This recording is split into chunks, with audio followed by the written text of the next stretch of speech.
अस्सलाम वालेकुम friends, welcome to किताब नगरी यूट्यूब चैनल। किताबों की खूबसूरत नगरी में आप सबको खुश आमदीद। मैं हूँ मुगीरा काशिफ और आज आपके लिए लेकर आई हूँ जन्नत ज़ेब की कलम से तहरीर करदा नावल लाफ़ानी इश्क की एपिसोड 34।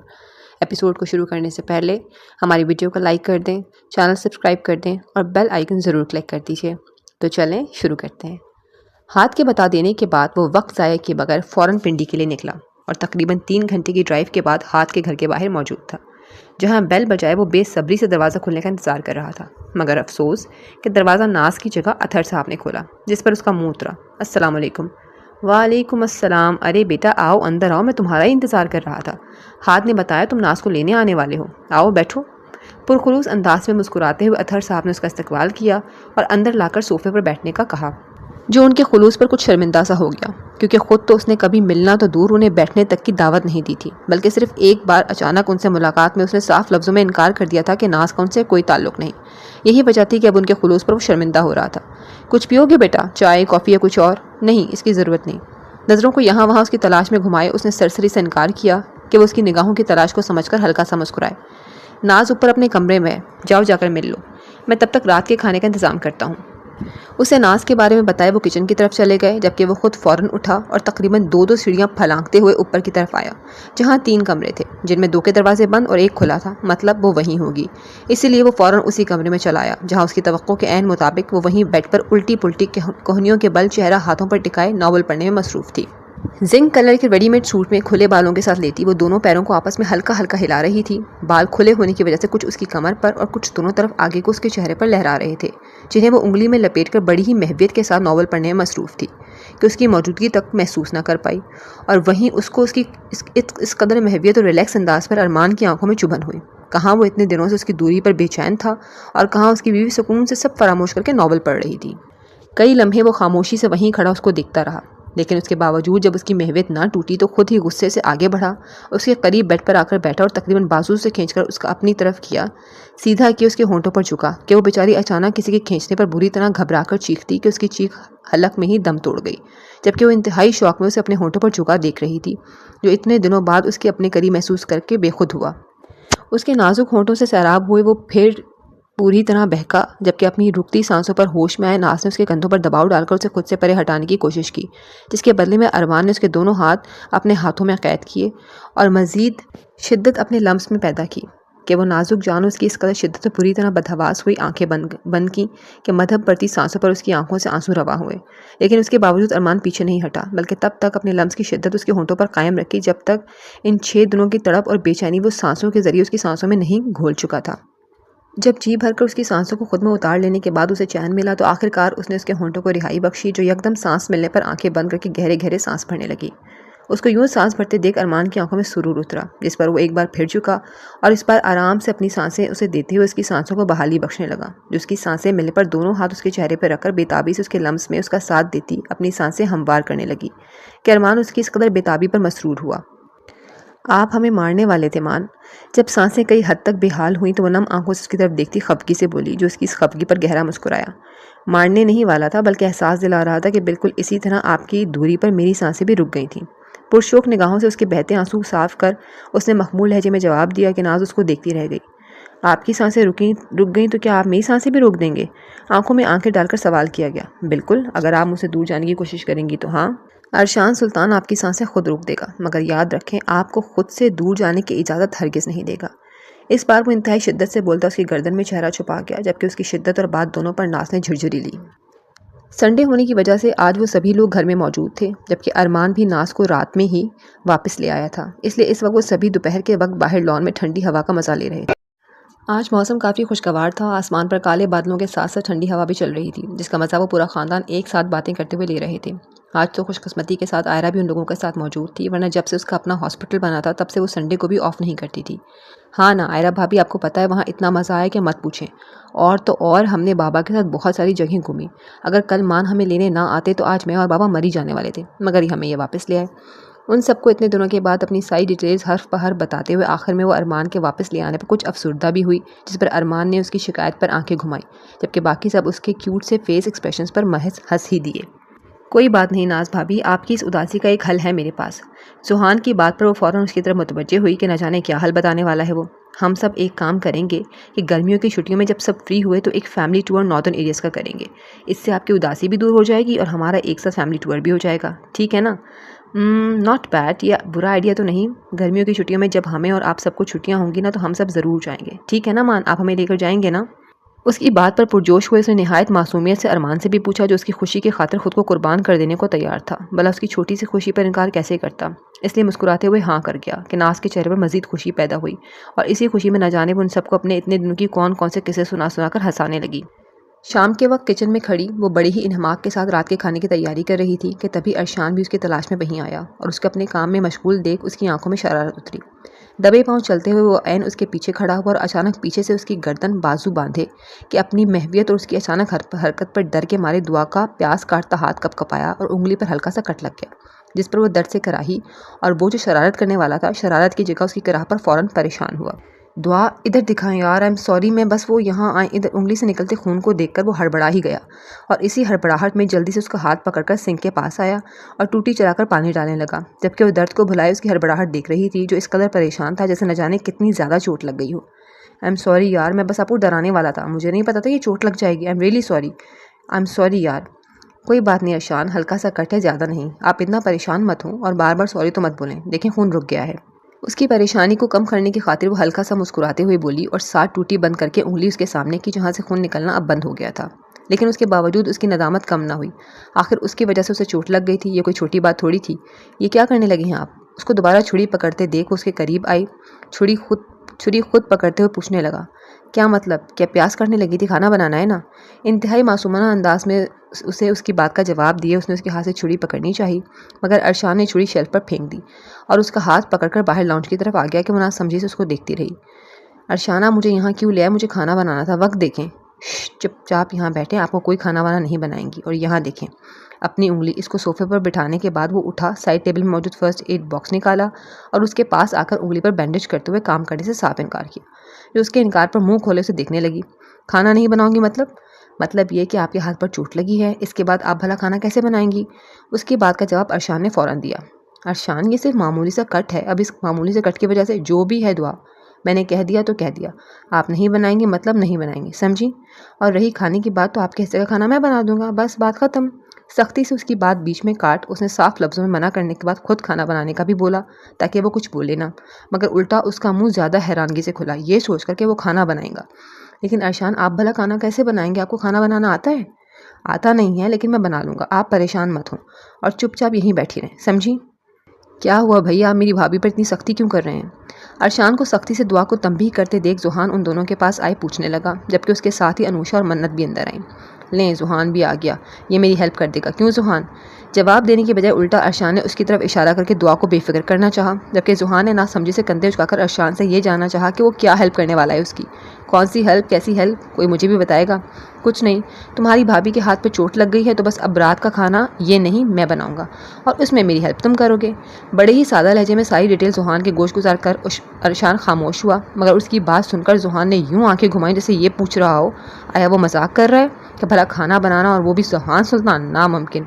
ये मजाक था भाई। नहीं, बिल्कुल नहीं, सच है, मैं खाना बनाऊंगा और तुम इसमें मेरी हेल्प करोगे।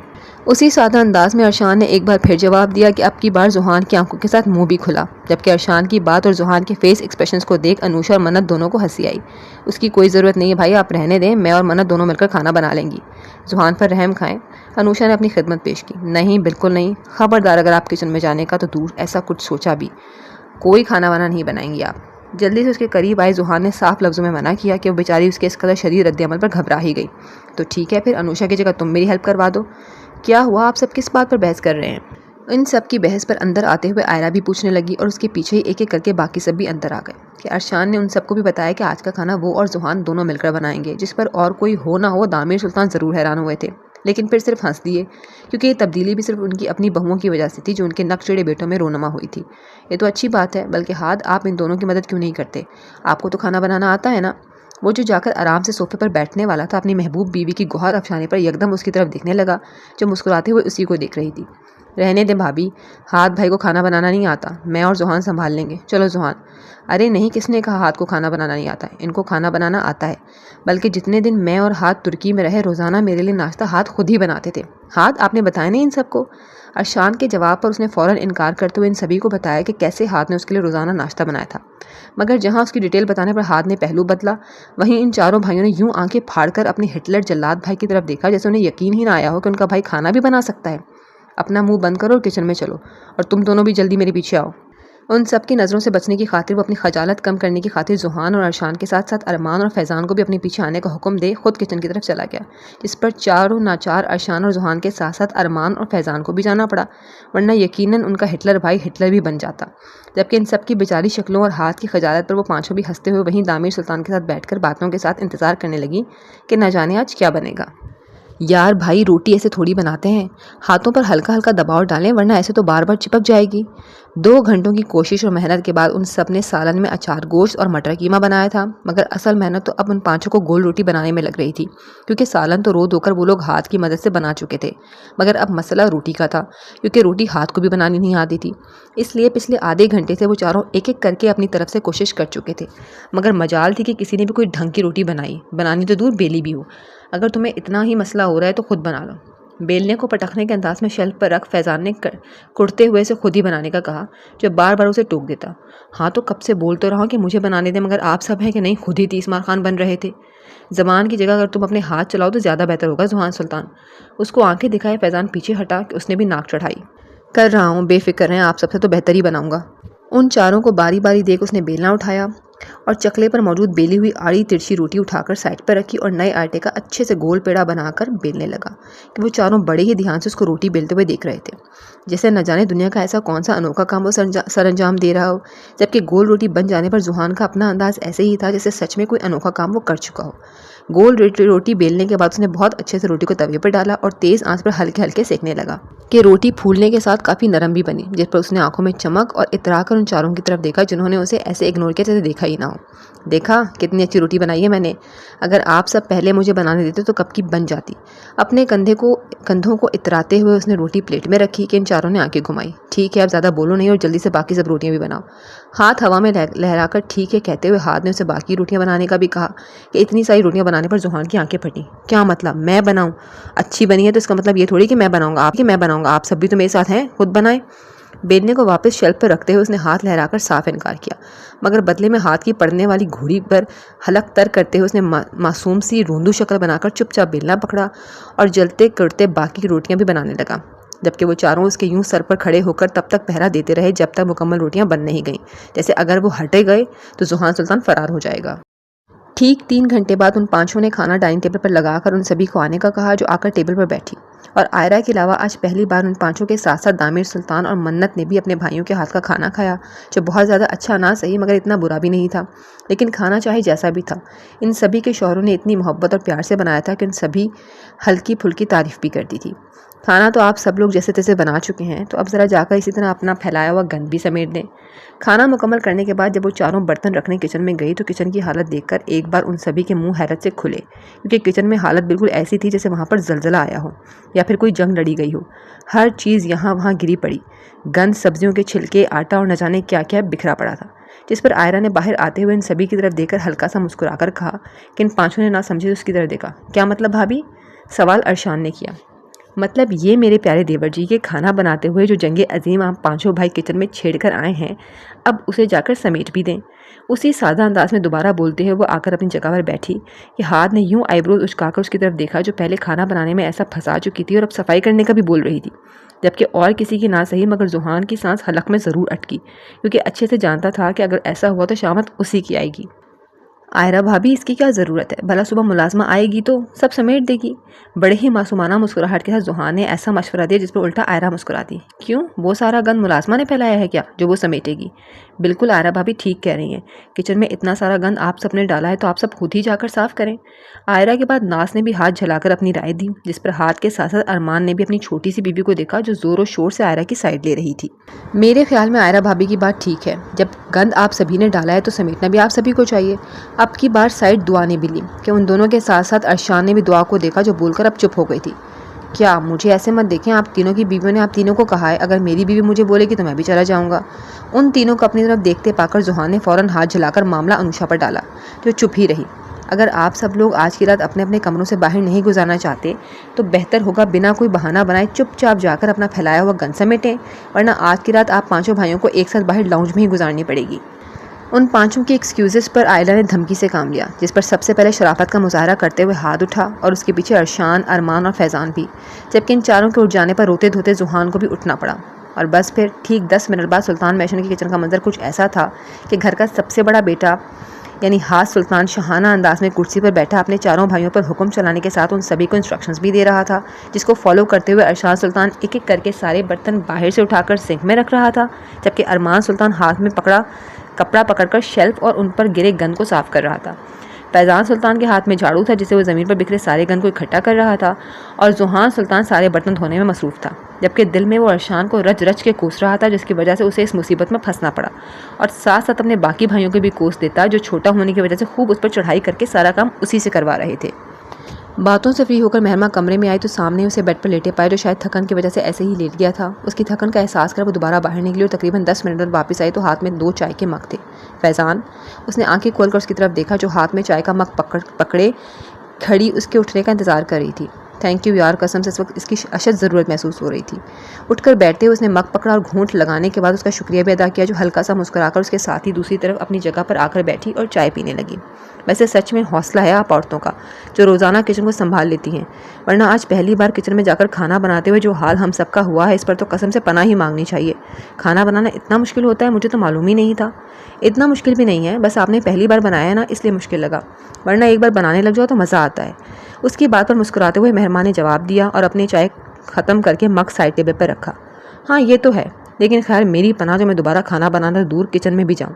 अगर मुझे मालूम होता ना कि आज की छुट्टी किचन में गुजर जाएगी तो कसम से मैं दोस्तों के साथ बाहर निकल जाता। फिर तो आपको अरशान सर को हैंड्स ऑफ देना चाहिए, आखिर उनकी वजह से ही तो आप सब फंस गए। उसके जवाब पर अब की बार फैज़ान मुस्कुराया कि आज पहली बार उसको यूँ मुस्कुराते देख मेहरमा के दिल में गुदगुदी हुई। आखिर उसने तो उसे पहली बार ही मुस्कुराते देखा था, जबकि उसके यूँ दिलचस्पी से देखने पर फैज़ान ने बगौर उसकी तरफ देखा, जिस पर वो घबरा कर नज़रें चुरा गई, और उसका यूँ पहले खुद को देखना और फिर नज़रें चुराना उसे काफ़ी पसंद आया। लेकिन फ़िलहाल उसने जाहिर नहीं किया, बल्कि यहाँ वहाँ की बातें करते हुए उसकी घबराहट ख़त्म करने लगा। रात के तकरीबन 11 बजे का वक्त था कि आयरा की अचानक तबीयत ख़राब होने पर वो उसे जल्दी से हॉस्पिटल ले आया और अब बेचैनी और बेताबी से ऑपरेशन रूम के बाहर चक्कर पर चक्कर काट रहा था, जबकि उसके दाएं जानिब खड़ा जुहान और बाएं जानिब खड़े अरशान और दामिर सुल्तान उसकी बेचैनी और घबराहट पर सिर्फ हंस ही रहे थे, जिसके अंदाज में आज पहली बार उन सभी ने घबराहट देखी थी। वो भी सिर्फ इसलिए क्योंकि उसकी मताए जान इन तकलीफ़देह मराहिल से गुजरती उसकी औलाद को इस दुनिया में लाने वाली थी, और यही वजह थी कि उसकी तकलीफ़ का एहसास करते हुए वो खुद भी कुछ बेचैन और घबराया हुआ लग रहा था। उसका बस नहीं चल रहा था, वरना जाकर फ़ौरन उसकी तकलीफ़ खुद ले लेता, मगर बेबस था क्योंकि ये तकलीफ़देह मराहिल आयरा को खुद ही तय करने थे।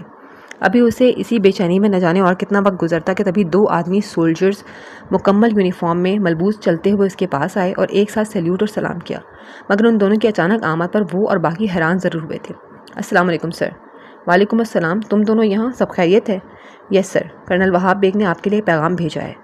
उनमें से एक सोल्जर ने मुअद्दब अंदाज में उसे अपने आने की वजह के साथ एक ख़त भी दिया, जो उलझन में पकड़कर वो पढ़ने लगा, मगर जैसे जैसे वो पढ़ रहा था वैसे वैसे उसके माथे पर परेशान शिकनों का जाल मज़ीद बढ़ता गया, जबकि उसकी परेशानी पर दामिर सुल्तान भी कुछ परेशान हुए। क्या बात है हाथ, सब खैरियत है? हेडक्वार्टर से ऑर्डर हैं, मुझे फ़ौरन जाना होगा। उसके जवाब पर अब सच में दामिर सुल्तान के साथ साथ अरशान और जुहान भी परेशान हुए। कब निकलना है? अभी सर। सोल्जर के जवाब पर उसने महज सर हिलाया और एक नज़र ऑपरेशन रूम के बंद दरवाजे की तरफ डाल मजीद वहाँ रुके उन दोनों सोल्जर के साथ वहाँ से निकल गया, और उसके जाने के 5 मिनट बाद ही नर्स ने बाहर आकर उन्हें खुशखबरी सुनाई, जिस पर वो सभी हाथ की फिक्र छोड़ आने वाले 2 नन्हे मेहमानों की आमद पर खुशी से पागल हुए। उन दोनों बच्चों की पैदाइश पर न सिर्फ सुल्तान मैशन के अफराद बल्कि पूरा AM हॉस्पिटल, इसमें काम करने वाला हर शख्स भी खुश था। आखिर वो बच्चे आयरा के थे, भला कैसे खुश ना होते। दामिर सुल्तान और फारूक साहब ने तो अपनी अपनी खुशी का इजहार करते हुए पूरे हॉस्पिटल में मिठाई बंटवाई, बकरे उन दोनों नन्हे मेहमानों के सर से वार कर सदके में दे दिए, जबकि बाकी सभी खुशी की खबर मिलते ही फ़ौरन हॉस्पिटल पहुंच चुके थे। और अब हॉस्पिटल के रूम नंबर 36 का माहौल ऐसा था जैसे कोई शादी का समा हो। सभी उन 2 नन्हे मेहमानों की आमद पर अपनी अपनी जगह बेइंतहा खुश थे, मगर इस सब के बावजूद सिर्फ एक वही थी जो खुश होने के साथ साथ उदास भी थी, क्योंकि वो चाहती थी कि अपनी औलाद को सबसे पहले गोद में वो खुद उठाए। आखिर अपनी प्रिंसेस की आमद का इंतज़ार तो सबसे ज़्यादा उसी को था, मगर अफसोस कि इस वक्त उसके पास मौजूद नहीं था। यही वजह थी कि इतनी बड़ी खुशी के बावजूद वो उदास थी। जी फ्रेंड्स, तो यहाँ पर अख्ताम पसीर होती है आज की एपिसोड। आपको कैसी लगी हमें कमेंट्स में ज़रूर बताइएगा। अगली एपिसोड तक अपना ख्याल रखिएगा। अल्लाह हाफ़िज़।